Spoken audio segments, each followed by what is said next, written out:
Adelante, chamacos, empieza de Batitlán, Nacho Marván. Buenos días, bien, Broso, buenos días.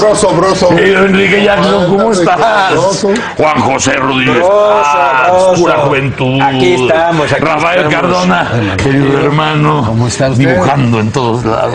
No, nomás en el papel, porque todavía no le hago al graffiti. Pero le voy a hacer el graffiti. Los mejores grafiteros del mundo en México. Eso sí es. Muy buenos, muy buenos. Basquiat nunca se imaginó nada. Cuando pasas por el grafiti de la Ciudad de México es una maravilla. Sí. ¿Cómo se llama este artista que acaba de hacer por Nueva York? Este arte... Banksy. El que aparecía un dibujo por allá en una calle, luego se metía a Brooklyn otra barra. Que generó una gran expectación. Sí, una gran y además nadie sabía de él, nadie lo conocía. Nadie lo conocía. Hay un documental estupendo acerca de Banksy. Era lo marginal de lo marginal. Exactamente. Entonces era una cosa impresionante, ¿no? Sí. Pero bien, pues tenemos que hacer las cosas nuestras. Bueno, mira, yo creo... Hay temas del cielo y de la tierra. Sí, mira, independientemente de que ya hubo una gran cobertura informativa sobre ese tema y todo, a mí me gustaría, y nos pusimos de acuerdo con Juan José, eso se nota. lo cual es noticioso, porque ponerse de acuerdo con Juan José rápidamente a veces cuesta trabajo. Cuando dejas que yo te oriente, inmediatamente nos ponemos de acuerdo. ¿Están de acuerdo tú y el viernes? Eso es. Sí, a partir de ahí. Que hay que hablar de Mandela y no de Gómez Morín. Sí, Muy bien. porque creo que Mandela tuvo una mayor importancia internacional, mundial y todo lo demás. Y a mí me gustaría solamente hacer dos reflexiones en relación con la muerte de Madiba, como le llamaban. Y una de estas reflexiones me surge por la conversación con un familiar que tengo, que se casó con una muchacha de Sudáfrica, que vive aquí en México, y esta muchacha que nació allá hace 25 años o 30 años, me estaba comentando que independientemente de la pena que mucha gente siente en Sudáfrica por la extinción de un líder y de un hombre que supo combinar la espiritualidad con la política y después con el gobierno y la obra pública y todo lo que le dio tiempo de hacer la vida, hay una preocupación porque la figura de Mandela en Sudáfrica era una especie de barrera moral, una fuerza espiritual que contenía muchas fuerzas políticas convergentes. Un dique. Y era un dique para que algunos grupos de población local de origen negro no se fueran de revancha contra los blancos, y que los blancos no se fueran otra vez sobre ellos, y que él era el único que podía mantener el equilibrio de un país lleno de complicaciones, en donde concurren muchas etnias, muchas lenguas. Distinta a la que entonces es una parte que nosotros no entendíamos, o al menos yo no la sabía, porque no he vivido allá, de cuál era la importancia más allá de lo que todos hemos visto de un combatiente por la libertad, un defensor de los derechos humanos, y un hombre que entendió que era posible aplicarle un componente de generosidad a la vida pública, a la vida política. Aquello que se reprodujo mucho en estos días cuando Clinton le pregunta ya en corto a Mandela y le dice: a ver, pero no saliste de la cárcel odiando al carcelero y odiando a la prisión y odiando el encierro, la ergástula, la celda, el castigo, las piedras picoteadas. No. Y entonces él, haya sido por una frase o haya sido porque así lo sentía, pero al menos así lo patentó como un principio político, dijo: si conservas el odio, sigues estando preso. E incorporó esta noción cristiana que ha orientado parte de la evolución del pensamiento humano en 2000 años, que es la noción del perdón. El perdón, de la comprensión. Entonces, ahora, el perdón no borra lo que ocurrió, es que hay un punto pero el complicado. perdón te libera de seguir pagando el precio que ya habías pagado con la injusticia. Eso, como dijo Mandela. Ya pagaste con la injusticia. Ya no pagues cuando se abre la puerta a partir de que se abre la puerta y deja de pagar. Entonces, yo creo que es un caso ejemplar y no puedo dejar de pasar por alto que el caso de Mandela puso a México en uno de sus peores momentos diplomáticos que yo recuerde. Cuando Felipe Calderón quiere ir al fútbol y toma como pretexto a Mandela para entregarle la condecoración del Águila Azteca y Mandela ni siquiera lo recibe porque se da cuenta cómo se está utilizando su símbolo para la demagogia de un señor que quería llevar a sus niños a un partido de fútbol. Esas faltas de respeto... ¿Y de gratis los quería llevar? No los llevó, pero esa falta de respeto a las condecoraciones mexicanas y al hombre al que se la vas a entregar y quererte pasar de listo todo el tiempo, ¿no? Darle 4 vueltas. Pero en alguna época también algún gobierno nuestro le canceló la invitación a Sudáfrica a venir a participar a un torneo mundial a México. Eso fue... Pero todavía en la apartheid. Era cuando era para antes de Mandela. Era un partido de tenis. Era un partido de tenis. No, claro. Todavía no va a decir México dijo que no. respeto el rechazo a la apartheid. Porque México estaba adherido a la corriente internacional de condena y sabotaje a la apartheid. Le negamos la visa a los sudafricanos. Y te voy a decir una cosa. Por sistema de apartheid. Yo recuerdo que el más grande periodista de deportes de México, ahí se pegó un patinón, mi querido amigo Manuel Seide, porque en su columna Temas del Día que escribía en el periódico Excelsior, se puso en contra de que se hubiera cancelado la participación de los sudafricanos, y me acuerdo que escribió en su columna y dijo, y ahora resulta que no vienen porque, oye mamá, yo no quiero que este juegue porque este no quiere a los negros, decía. Entonces, bueno, no entendió la dimensión de lo que era la condena del apartheid. Pero finalmente, y con esto termino el asunto africano. Como aquella frase de que los mexicanos estamos haciendo los trabajos que ni los negros quieren hacer. Pero, ahora, yo nomás termino con esto. El apartheid era una forma denigrante de organización social y política, absolutamente denigrante, pero no podía haber existido el apartheid, que era simplemente una segregación absoluta, brutal, si no se hubiera dado el peor caso de la historia de la humanidad. La cultura humana fracasa absolutamente en la historia de África, que es un continente enorme donde ha habido todo lo que tú quieras y mandes. Lo único que nunca ha habido en África ha sido libertad. El colonialismo, el expansionismo territorial, la esclavitud, el tráfico humano, los hombres en cadenas, la población que llegó al Caribe, los que llegaron a los Estados Unidos. La generación de tribus contra tribus, problemas étnicos. Además. Y después de eso, algo que no se ha terminado, y con esto acabo. No tenemos que ir a los orígenes. No tenemos que hablar, no tenemos que leer El corazón de las tinieblas de Joseph Conrad para entender este desastre. Y sí tenemos que entender que toda esta obra de Mandela en Sudáfrica, y ya por no hablar del Congo, de Tanganyika, de Costa de Marfil, de las Guineas, de Ruanda, de todo esto, por no hablar de eso, nada más hablemos de Sudáfrica y no nos vayamos al pasado. Hablemos de cuando Mandela estaba vivo, hablemos de agosto del año 2012, el año pasado. El año pasado. Y quiero que oigan esta nota del año pasado. La policía sudafricana disparó el jueves sobre miles de mineros que se estaban manifestando armados con palos y machetes y acabó con la vida de 34. El Sindicato Nacional de Mineros de Sudáfrica, National Union of Mine Workers, en inglés dicen, si es que esto sonó como inglés, afirma que la cifra de muertos asciende a 36 según informa France Press. Un reportero de la agencia de noticias de Sudáfrica, SAPA, dijo haber contado 18 cadáveres. Fotografías e imágenes de televisión desde la escena muestran a los policías con chalecos antibalas y rifles de asalto y en el suelo cuerpos ensangrentados de mineros. Estaban en una huelga y los acribillaron. Mineros negros, además. Entonces, todo esto quiere decir que la lucha por los derechos humanos, la libertad y la igualdad en África quizás no terminó con Mandela, quizás está empezando con Mandela. ¿Y quién sabe en qué término? Con la muerte. Ese es el interrogante.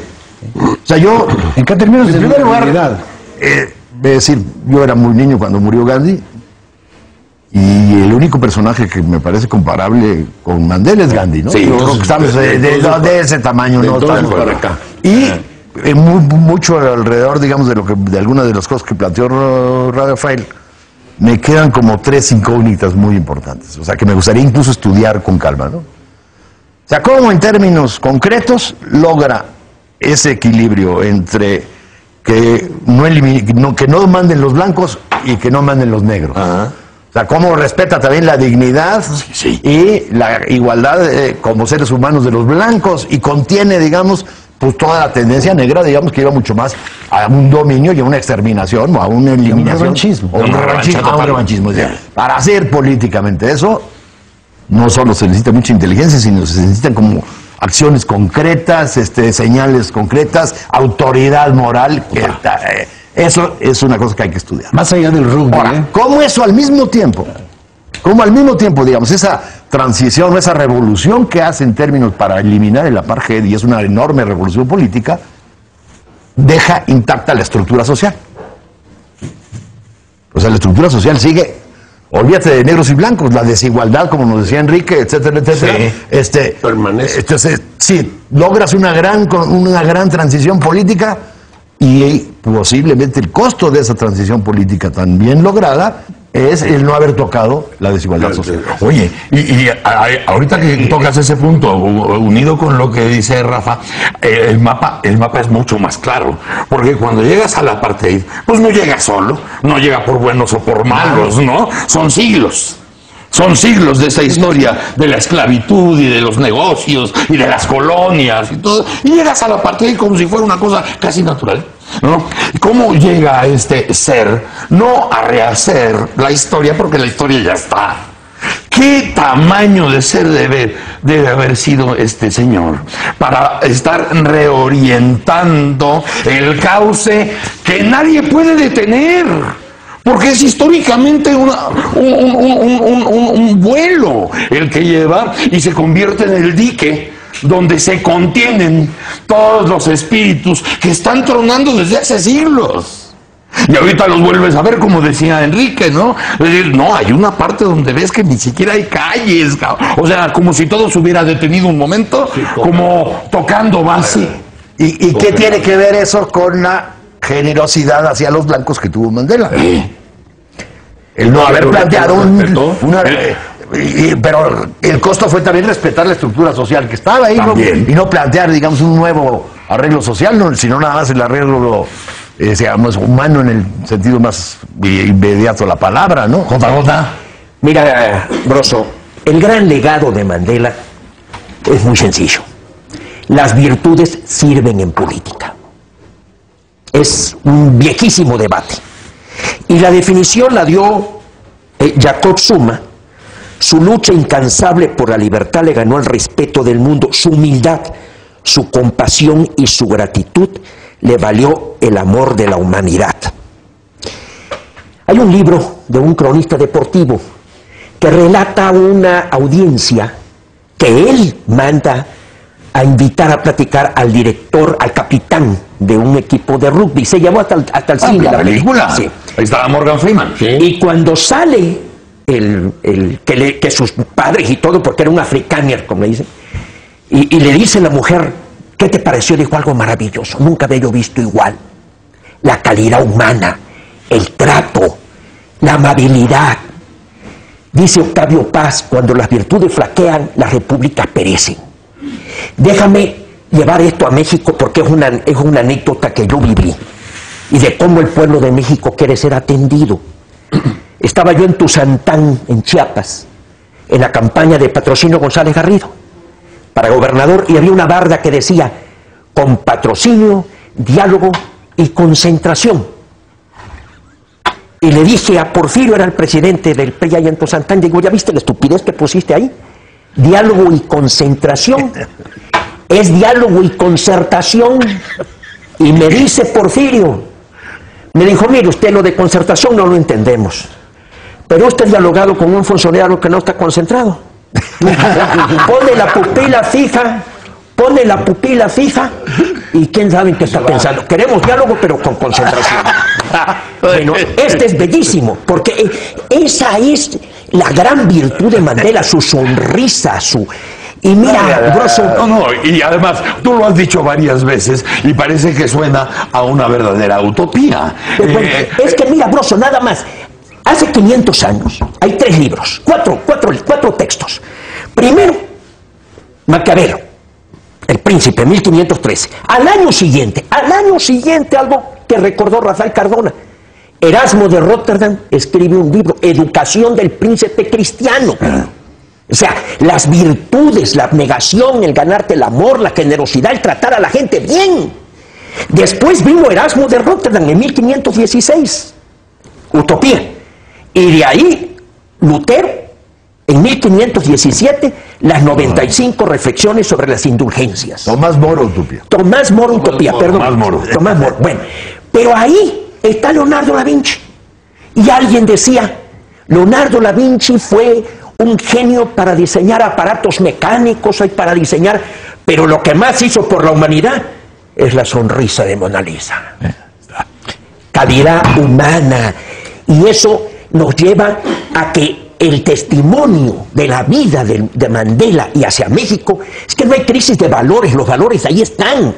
Hay crisis de virtudes, que es cuando los principios se incorporan a actitudes y conductas. Gracias, JJ. Como dijo Gómez Morín. Enrique. Podría yo encontrar varias cosas. Enrique, tu reflexión para podernos ir a corte y regresar a las cosas de la tierra, ¿no? Para cerrar.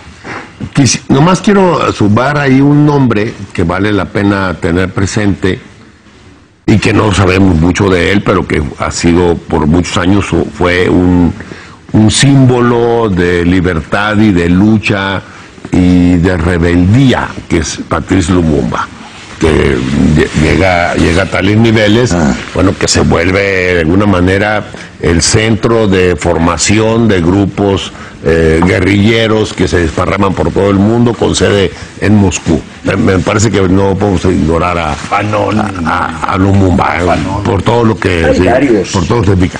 Y a eso voy, y hay varios. Y creo que este repaso tan breve desde lo que dice Nacho, que desde Gandhi él supone que no ha habido más otro personaje como Mandela, Juan José, que cita los grandes libros, pero todos son en un lapso de 20 años, todos son del siglo XVI, son del 1500, que más Da Vinci. Entonces, este es el quinto. Pareciera que son 500 siglos donde ha habido 2 personajes, si se vale este ejercicio. Pero ya lo que me llama la atención y que quisiera dejarlo ahí nomás anotado, me parece que una de las grandes características del continente africano es que sabemos poco de él. Ese es algo que es una falta, yo creo que del mundo, salvo los especialistas en el Colegio de México, en los centros de estudio. Fuera de ahí, como que África no forma parte. Los periódicos europeos hay mucho más África, pero aquí no. Pero aquí no. Para nosotros negocios y todo. Pero para nosotros hay un gran desconocimiento de África. Y además del desconocimiento conlleva algo que es reprobable, que es la indiferencia. ¿A qué me refiero cuando digo indiferencia? Me refiero a la indiferencia que significa que en Ruanda hubo 500,000 de asesinados por una limpieza étnica. De los Tutsis contra los Tutsis contra los Hutus. Hutus con H. Entonces, y no pasa nada, nadie intervino, ningún gobierno se metió, nadie condenó y hubo medio muerto de gente. Hoy hay cerca de 3 millones de desplazados de la República Democrática del Congo, llevan más de 2 millones de asesinados entre niños, mujeres, ancianos, otra vez por ajustes étnicos, por la lucha del poder y obviamente por las riquezas del subsuelo o de la tierra, el petróleo, las piedras preciosas, en fin. Acaba de empezar la rebelión en la Guinea Ecuatoriana. Ahí está la rebelión en Mali, tenemos el problema en Somalia, sigue el de Angola desde la época histórica de Fidel Castro y tiene 40 años el problema de Angola. África Central acaba de entrar otra vez en guerra y en conflicto como que no sabemos ni dónde quedan. Todavía no acaba el estatuto de Namibia. ¿Qué van a hacer con eso? Ni siquiera sabemos dónde están los países. Hay que ir a buscar el mapa. Oye, Enrique, el globo. Egipto también está en África. Bueno, y ve lo que está pasando en Egipto. Bueno, y lo que pasó en Libia, Marruecos, y lo que pasó en Senegal, y lo que pasa en Marruecos. El mapa que aprendimos en sexto de primaria ya cambió. No existe. Ya no existe. Es otra monografía. Ya no existe. Sí. Y el país considerado como uno, ya termino con eso, que es parte de esas contradicciones, como uno de los países más prósperos, más poblado y con más riquezas, como es Nigeria, es catalogado a la vez como uno de los países más corruptos del mundo, más inseguros, y nos gana en el fútbol. Y además, y sí, hay un gran desconocimiento, hay una gran lejanía. Desde luego, las colonias europeas, desde luego que mantienen esos ellos sí están, nexos, pero más abusados que ellos son los chinos. Bueno, los chinos ya están escaneando perfectamente cada centímetro, cada micra de África, porque ahí está el gran patio de la necesidad. Y de América Latina. Están los recursos, la tierra por los alimentos. Sí. Hay mano de obra, hay mercado, hay agua, hay todo. Sí. Y con un dato, China sola tiene más habitantes que todo el continente africano. Claro. Bueno, Para empezar. nada más un dato así como Gracias, legado, Enrique. como Ahora, vamos a... nada más como legado de Mandela, nada más mira. Quien no puede llegar a ser brillante benefactor de la humanidad, que eso es Nelson Mandela, no por ello deje de ser Modesto Lazarillo. Yo creo que ese sería nuestro mensaje a los ciudadanos, a la persona, en lo individual. Vamos a un corte, mis chamacos, y regresamos con otras cosas que están sucediendo y que son irremediables y que están a la vista y que habrá que enfrentar. Vamos a un corte y regresamos. ¡Órale! Se quiten las máscaras. Dice Bill Mart, con todo respeto, Marván, ¿no estarás en el cerco del Senado con Morena y el niño amarillo? Tenemos que estar ahí. ¿Vas a estar? Tenemos que estar ahí.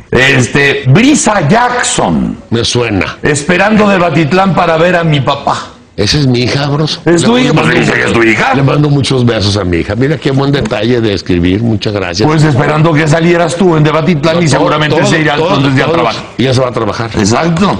Buen día. Felicidades a Julen Martínez, que cumple 9 años. Ahora regresamos a los temas mundanos. Bueno, los temas de aquí, los más cercanos. Bueno, yo creo que hay dos cosas importantes. Una, la aprobación que ya se dio también en la Cámara de Diputados de esta verdaderamente catastrófica reforma político-electoral, que aquí la semana pasada dijimos algunas líneas sobre por qué no catastrófico, pero creo que no había habido un análisis tan autorizado y tan enterado y tan profundo como el que hizo la presidenta del Instituto Federal Electoral, la maestra María Marván.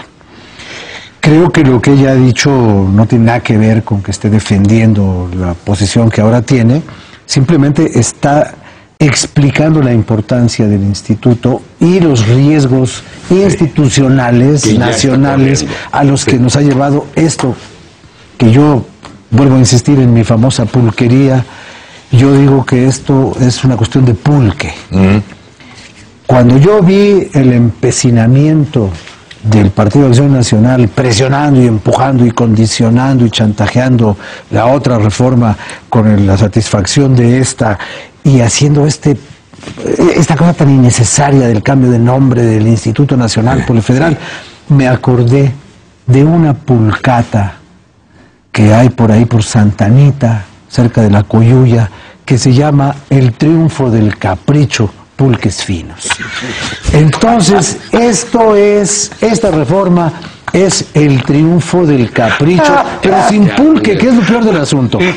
Tiene cosas babosas, pero no cosas que tengan que ver con el tlachicotón o el neutle, ¿no? O la cola del alacrán, para dejarlo ahí tirado sobre el serrín, ¿verdad? Y es lo que deja muy bien explicado María Marván. Y María Marván dice, bueno, a ver, todo esto ¿Qué necesidad teníamos de mover las fechas de las elecciones, adelantarlo, reducir la capacidad de operación de los órganos electorales, volver a hacer otras leyes secundarias y olvidarse de la ley de las organizaciones electorales? El espíritu. Entonces, todo esto es por nada y para nada. Y aparte nos pone a los mexicanos en el peor de los escenarios, que es otra vez el malabarismo con las leyes. Mira, Sí. tenemos 80 millones de credenciales de elector, expedidas por una institución que tiene una personalidad jurídica y moral, digamos, que se llama Instituto Federal Electoral, que tiene la Dirección General del Registro Federal de Electores. Ahora, ¿el Registro Federal de Electores será el Registro Nacional de Electores? ¿O el Registro Nacional de Electores nunca fue federal? Bueno, pasando por alto ese pequeño detalle, la credencial que los mexicanos usan, no para votar, sino para existir, Sí. jurídicamente deja de valer porque la institución que la expide ya no existe. Es como si yo trajera aquí una cédula real ahí, en lugar de un título de propiedad actual, una escritura en el registro público de la propiedad. O yo quisiera ejercer mi profesión con una cédula de la Real y Pontificia Universidad. Pues no, señor, eso ya no existe.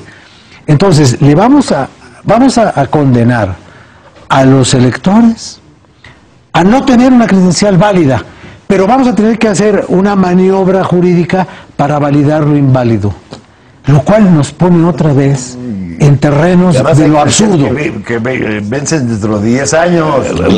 Por eso, entonces, estamos cayendo en algo que no necesitábamos para hacer una cosa que no nos sirve.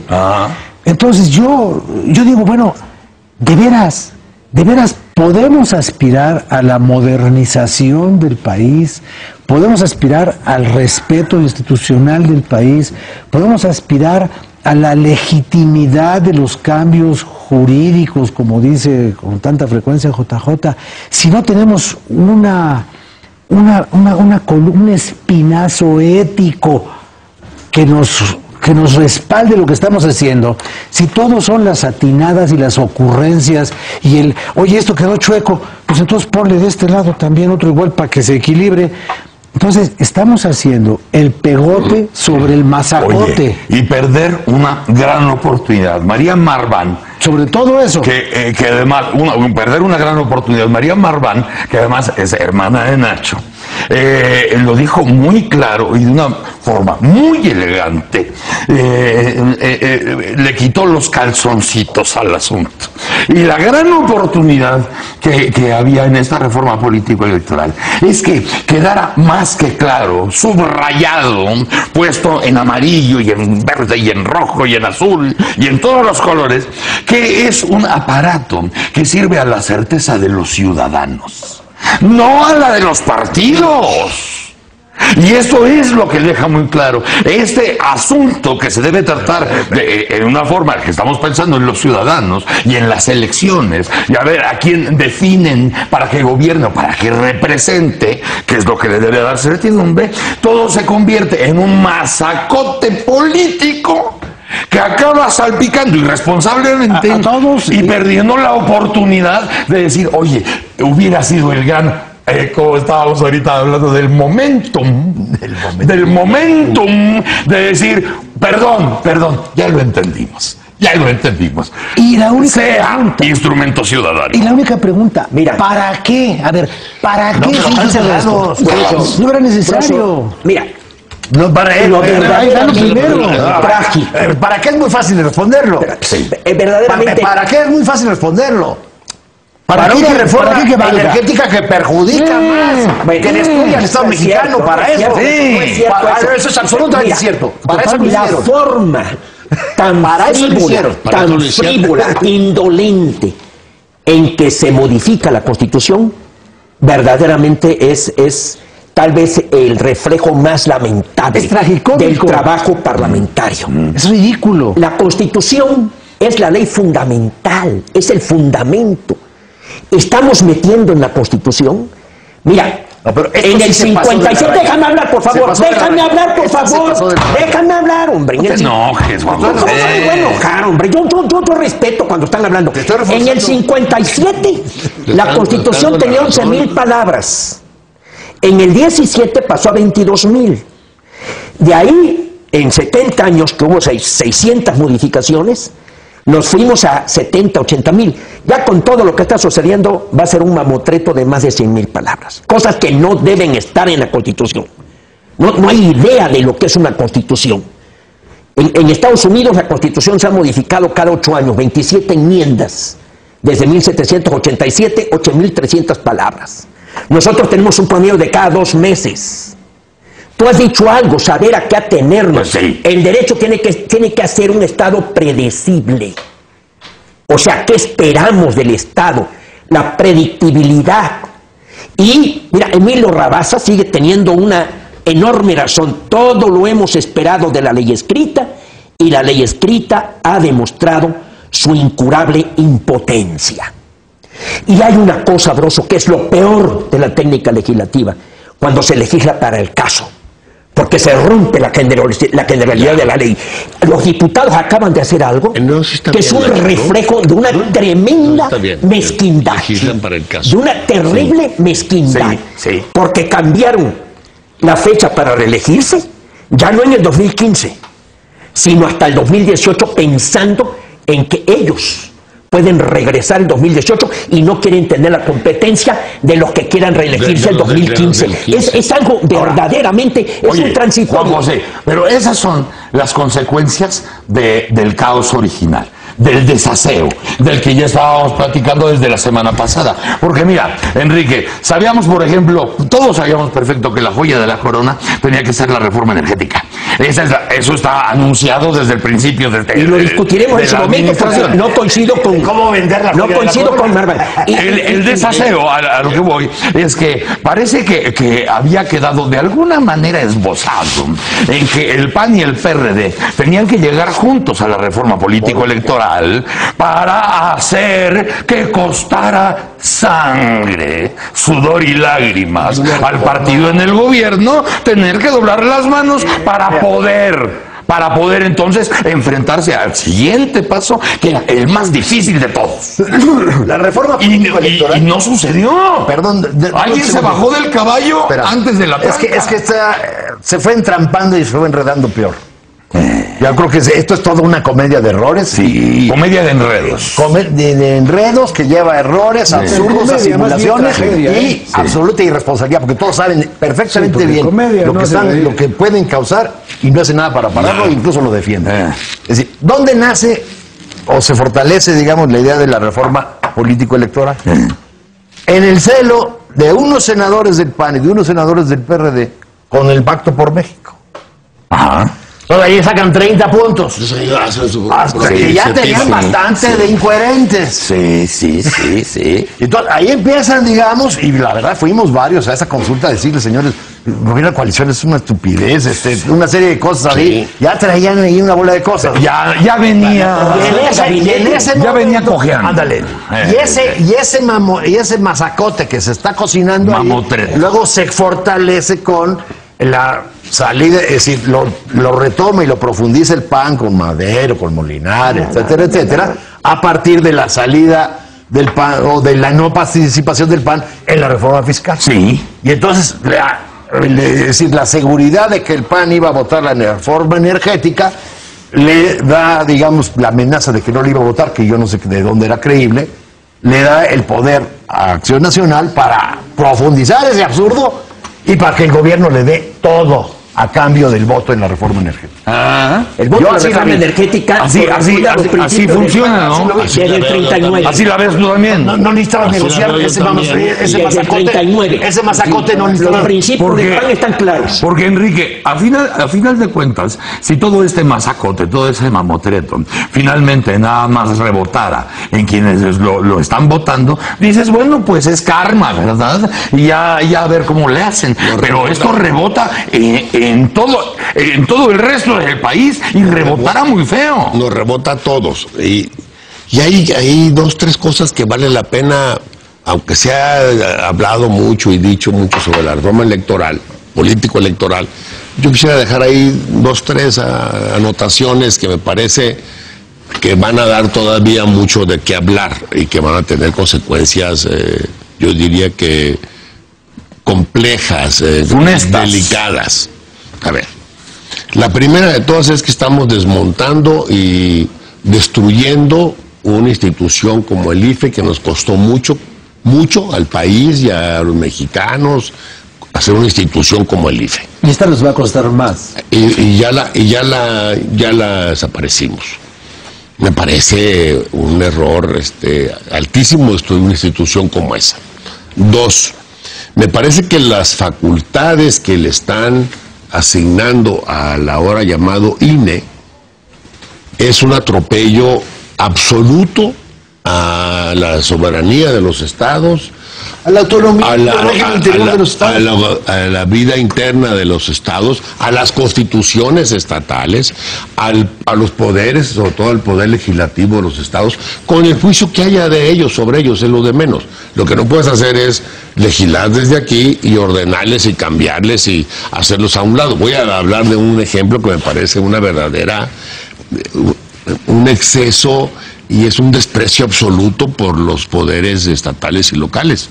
¿Cómo es posible pensar que el Senado de la República tiene ahora la facultad de nombrar a los 3 integrantes de cada uno de los 32 tribunales electorales locales? Sí. Quiero pedirles que se imaginen que en el Senado se va a discutir quiénes son los 3 personajes que van a integrar el Tribunal Estatal Electoral de Baja California Sur. Sí. Eso se llama colonialismo interno. Es en todo el país. Colonialismo interno. Y van a nombrar a los miembros de los consejos estatales electorales. Sí. Desde aquí. Ah. Y cuando no les parezca, los hacen a un lado y el INE asume las tareas. Y van a hacer las elecciones en los municipios que no tienen ni idea de dónde quedan, ¿eh? El regreso a los 70s. Pero aquí yo creo que es más grave que un país regreso. bastante más complejo. Por eso te digo, solamente, en esa época ponías a los gobernadores. no solamente pero había una hegemonía priista. Sí, Pues claro. Y hegemonía Aquí quiere no. decir Había otras cohesión y reglas. consenso. Si no están actuando, parece sí. No, reglas. porque, es decir, este mazacote y esta articulación, digamos, de reparto de puestos No corresponde. carece en absoluto de hegemonía. Claro. Carece en absoluto de respaldo. Para Y voy a hacer dar eso, para hacer un eso solo que tú punto dices, nomás. no había que aspirar a un Estado democrático, porque no lo era, Claro. ni había que destruir déjame nomás, la pero ni principal siquiera tenías- organización electoral que Digamos, tenía. había pluralidad social, pero no había pluralidad política y había respaldo a esa fuerza. Está bien, así Con era. coerción o sin coerción, 2 puntos había nada respaldo. más.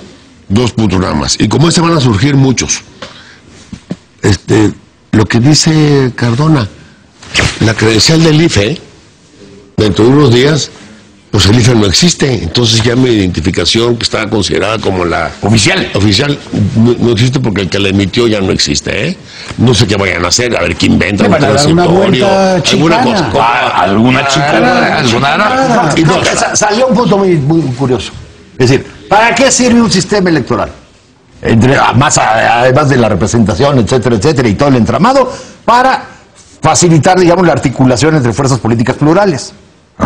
El mazacote que están planteando, lejos de eso, aunque aparentemente ahorita lo pacten, fomenta más discordia, más confrontación y más disputas más por los- incertidumbre. más disputas, más Yo disputas diría- por los espacios. Si Claro. Si me permites 2 reflexiones. En lugar de que eso ya esté resuelto. Yo diría, Solamente me quedé con una, hijo. yo diría que la crisis de México es una apetencia excesiva de derechos y una debilidad en el sentimiento del deber. Así de simple. Quiero decirte que inclusive esto que está haciendo Morena y que van para allá, me parece un acto terrible de barbarie.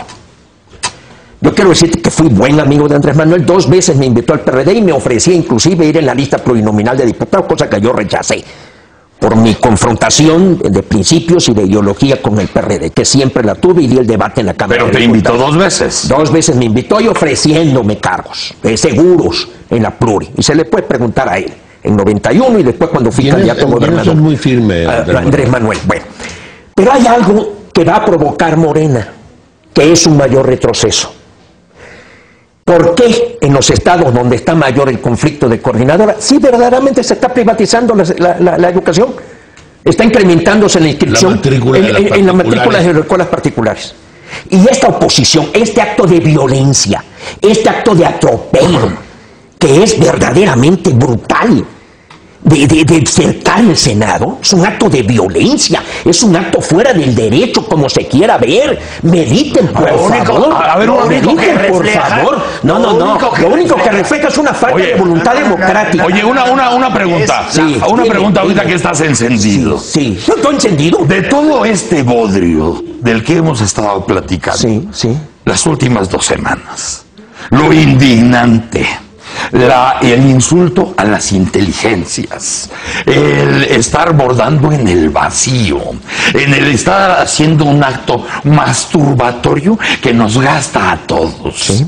¿Cómo piensas tú que algunos sectores del país tienen que reaccionar? Algo que te hace gritar en televisión nacional, indignado por la falta de valores y por las cochinerías que has dicho aquí, no nada más de tu partido y de los diputados. Cochinerías. ¿Cómo esperas tú que algunas fuerzas políticas que están vivas desde hace mucho tiempo debieran actuar según tu visión?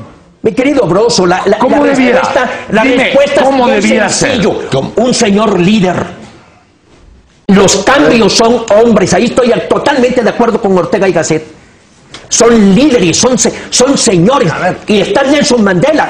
Nacho Marván hablaba de la gran hazaña que hizo Nelson Mandela. Y no tan solo Nelson Mandela, el mismo Botha y de Klerk, que dijeron ya no podemos seguir reprimiendo. Entonces, y entra un acuerdo porque empiezan a platicar. Eso es lo que debiera ser. Debemos esperar de la clase política. Si de la clase política no surgen líderes con autoridad moral, por favor. Mientras no surja uno de esos líderes, que quiten los cercos, dices tú. Que se aplique la ley, que la Constitución sea confiable, que nos entendamos mediante la razón y mediante los principios. Es lo que he venido sosteniendo. A ver, Nacho, le voy a pedir a Juan José que lea completo el periódico. Los cercos son como un terreno del medio entre una crisis de representación que hay en las instituciones. Pero el cerco que busca, a la que voy asisto y tengo cargos y tengo prebendas y ella todo me gusta, yo me voy a la violencia. El cerco es ahí, el cerco lo que refleja. Sí. No me jodas. Ve más allá del cerco. No, señor. La semana pasada surgió el grupo Fuerzas Armadas Revolucionarias de Liberación del Pueblo. Ahí está. No. Eso está en el otro. Eso va a ser que vamos para atrás. No. Vamos para atrás. El resurgimiento preautoritario de la centralización. Pero no porque va a caer en la conciencia. Pero no por culpa del cerco. El cerco lo que está tratando de evitar eso. Sí, señor, está rompiendo. ¿Leíste la nota completa? ¿Cuál? Claro que leo. Lo único que hago es leer. Mira, el niño obedece. El hombre maduro vive en austeridad. El joven se revela. Y el viejo se adapta. ¿Qué dijo el estado de Guerrero cuando se anunció el surgimiento de esta nueva... No se ha dado cuenta el gobernador todavía. No, dijo Eladio. Dijo Guerrero. Nosotros ya sabíamos algo. Sí, pero estábamos esperándonos para ver qué tanto maduraba, para ver si era cierto. Bueno. Sí, estábamos esperando. O sea, ya está enterado. Espérate, pero es la misma historia del EPR 96. Ahí está. Es la misma historia en el 96. Eladio, gobernador interino. Chofet, secretario de Gobernación. Surge esto, Eladio de gobernador, Chofet, secretario de Educación, que provocó este tipo de conflictos. Y ahora, y asómate Michoacán, y asómate Oaxaca con las escuelas. Entre la 22 y la 79, con los padres en medio. No es un absurdo aferrarse. No es un absurdo aferrarse a actitudes que ya han demostrado su ineficacia. No es un absurdo. Cuando lo vivimos en el 94. ¿A la Cámara? No, a la acción irresponsable de partidos políticos que nos están llevando al retroceso. Están precisamente provocando lo que ellos dicen atacar. Dentro y afuera. Pero sí, señor. Yo creo que Juan José está dejando de lado el aspecto evangélico del cerco. Porque tiene una cosa evangélica el cerco, Que sí, porque está muy este hallado. es mi hijo muy amado en quien tengo puestas mis complacencias y nos mandó al chavo Déjame hacer un comentario sobre a Felipe II, digo Felipe, no, Manuel II. Oso, déjame decir algo Es sobre... una cosa monárquica, porque yo ya, también. Estamos viendo un espectáculo deprimente. Lo digo con toda Espérame, seriedad. es que, espérame. Están debatiendo la joya de la corona cuando ya se está debatiendo la joya de la coronaria. Entonces, bueno, ¿qué estamos haciendo aquí? Qué bueno que cuando ¿Qué menos estamos haciendo el aquí? sentido Tú del querías humor no decir lo hemos algo perdido. serio. Que cuando Coincido con Yo pregunto. con Juan José en, No, bueno. en que la única manera que tenemos de salir adelante es que haya liderazgos en los que podamos confiar y creer y que Señor. entreguen buenas cuentas y conduzcan al país por el camino Respeten. correcto y que hagan valer la ley y que incorporen, que sean gentes que puedan incluir a los demás, que aglutinen, que agrupen, que hagan alianzas, como debe de ser. Por eso lo digo, porque me parece que la figura de Andrés Manuel López Obrador es una figura que tiene un valor muy particular y yo diría que muy destacado para la estabilidad política del país y para la convivencia política en el país de las fuerzas. Disiento. A ver, yo entiendo que no aquí hay claros oscuros como en todos lados. Las marchas, los bloqueos, los cercos, pues no son bien vistos. Pero el que haya una figura como Andrés Manuel, donde pueda, que es un punto de encuentro de muchas corrientes. Y de contención. Es un punto de encuentro y de muchas corrientes, de muchas fuerzas de pensamiento, que si no encontraran en él una manera de expresarse en la calle, de rebelión, de estar en desacuerdo, de señalar, de acusar, de protestar, quién sabe por dónde se irían, iban a aparecer más. Y todavía afuera de eso tienes que... Sí. Yo te digo una cosa. Sí, todavía Te más digo una cabrón. cosa, Porque Enrique, no no hay- hablas de convergencia de Andrés Manuel. Con Andrés Manuel en una relación personal, o eres su subalterno o eres su enemigo. Bueno, pero esa es la historia de tu relación No, con señor. él. Esa es la historia de la vida de Andrés Manuel en todos los sentidos. Andrés Manuel no es posible llegar a un acuerdo de iguales. Andrés Nunca Manuel ha es sido- la persona más autoritaria que yo he conocido en mi carrera política. A ver, vamos a conceder a Juan José que tiene razón por su experiencia, pero a ver, Claro. aquí no es un problema de simpatías, No es la mía, aquí no es un problema de simpatía ni de coincidencia con Andrés Manuel, aquí es un asunto de cómo están las fuerzas políticas del país, cómo están Y polarizadas. cómo funcionan determinadas piezas en el ¿Y tablero. qué problemas traemos hoy como nación? A ver, Graves. delicados. A ver, en pocos días u horas se va a empezar a discutir la reforma energética y va a generar sin En duda condiciones deplorables. resistencias y reservas A ver. y una serie de expresiones en contra que si no están encausadas y dirigidas, tienen una lógica, esto va al caos, esto se Mira, yo vuelve sí creo- una dispersión, una diáspora de expresiones violentas de un tipo. Sí, una violentas del otro. implosión. Es una implosión, esto es algo delicado. es grave. Tiene que haber una cabeza que sea Oye, la Jackson, que pero conduzca. hay una cosa, Yo de creo lo que que dices, mira, lo puede hacer es Andrés Manuel. Hay una- Yo sí creo Esa que parte de hay una rebelión. cosa, estamos camino... Ahí lo dejo. Permíteme un segundo. Mira, nada más hay una cosa. Vamos a conceder que la reforma del sector de la energía es muy importante para el futuro de este país. Si la van a hacer los mismos que hicieron el bodrio electoral Ya valió. político, Ya valió, pues las madre. cosas ya Reza. salieron mal. Sí. Desde ahorita Reza. lo podemos creo anticipar. que Ya estamos- salieron mal. Estamos Yo en todo- espero que estamos en no todos sea los así. elementos. Bueno, son los mismos. ¿Por qué van a ser Estamos diferentes? No pueden camino hacer dos o en medio pendejadas seguidas. de una crisis de Estado. O sea, la definición ortodoxa de Estado es población, territorio y órganos de gobierno y la relación que hace ambos. Y que prevalezca la Territorio, realidad. ¿cuántos territorios no hay autoridad o hay autoridad Hay vacíos. para estatal? Y los órganos de gobierno cada vez tienen menos que ver con esa población. Luis Videgaray Dixit. Mira, Michoacán. Pues ya lo he explicado. No, ¿por qué nada no lo más explico? déjame. No, nada más déjame. Pero esa es la parte... Por eso, el Estado de Derecho está en juego. Y lo que estamos Ya me déjame plantear una lo que pregunta. estamos viendo, Y la legalidad. con el Es cerco, como con sea. ese bodrio de reforma política, es que no nada más el territorio, sino los órganos de gobierno y la relación entre órganos de gobierno y población, Sí. vamos a hacerla cada vez más distante, vamos más a la ruptura que a la articulación. Nada más Nacho, una es la última relación entre gobierno y pregunta. gobernados. Sí, Y nada es más la una última convivencia entre pregunta nosotros, antes. la convivencia cotidiana. Nada O más- hay o no. Para que el gobierno Nada más no derechos necesita un nuestros. cerco. Nada más déjame La plantear libertad una es pregunta nuestra. que la vamos a despejar en los próximos programas. ¿A quién beneficia que no se haga la reforma energética? ¿A los que ordenan? ¿A las empresas extranjeras a los que les compramos? Sí, con mucho gusto lo ¿Al abordamos sindicato? el próximo viernes. El próximo viernes. Gracias, Nacho. Me gusta. Gracias. Me gusta. Enrique ¿A Jackson. quién beneficia? Broso. ¿A quién Gracias. está beneficiando Gracias. Morena? Igualmente. Juan José. Hoy estuvo bien Gracias por colaborar. Sí, hoy estuvo bien, Rafael Cardona, Cardona. se le vio cristiano, se le vio. Hasta me dan ganas de... Vamos a ir a un corte, mis chamacos, y regresamos al Mañanero. ¡Órale!